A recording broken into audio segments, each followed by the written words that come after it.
How do you give hope to a land that has been torn with war and violence, divided in so many ways? You do it with young Iraqis from diverse backgrounds who learn to understand each other and build peace together. They build peace through the power of music. These young people are the future of Iraq.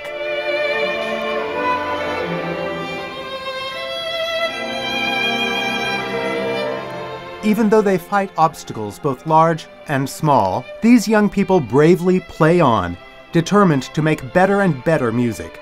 Across the world, people are hearing their story. I decided that I was going to write this work for the Iraq Orchestra simply because it seemed to me such a wonderful opportunity to make a gesture of support and active, I would call it, artistic contribution where this has been sadly lacking from the invaders of Iraq. And I thought it might go some way to perhaps make bridges where bridges have rather been torn down. Bridges are being built between Kurdish and Arab musicians. To be honest, I mean, in the first few days, you could feel some tension between the musicians, and that's because of the long history of all these fights between Kurds and Arabs. But now everyone seems to be wanting to work together. Internationally renowned conductor Paul McAlinden is the orchestra's music director.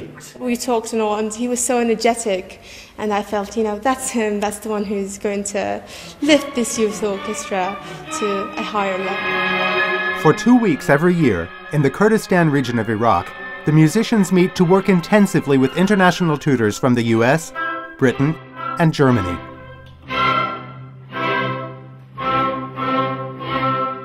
There is a changing of heart and soul towards each other as individuals. We come together as a group of individuals, we finish as a team with a specific goal to present to the world, and that changes everybody. After auditioning on YouTube, the musicians are chosen by Paul McAlinden purely on their ability.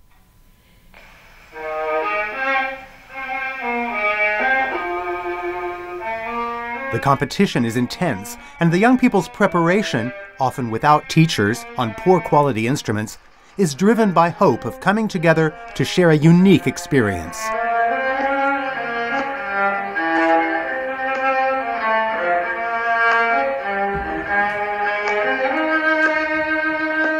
Music can say things more intensely than perhaps words sometimes can.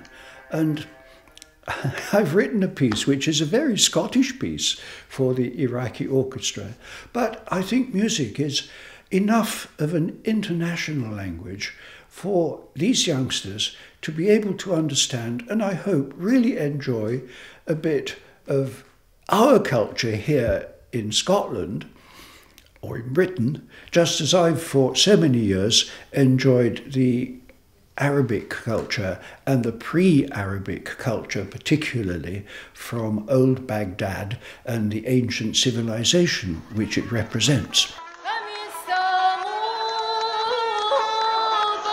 So that they can meet again in the Kurdistan region of Iraq this year, a great deal of preparation has to take place. Funds are needed, and donors from all over the world can help make this year's gathering possible. In return for your support, you will get first-hand insight into the work and lives of Iraqi youth in the orchestra. With your help, they can share their passion and love of music with the entire world.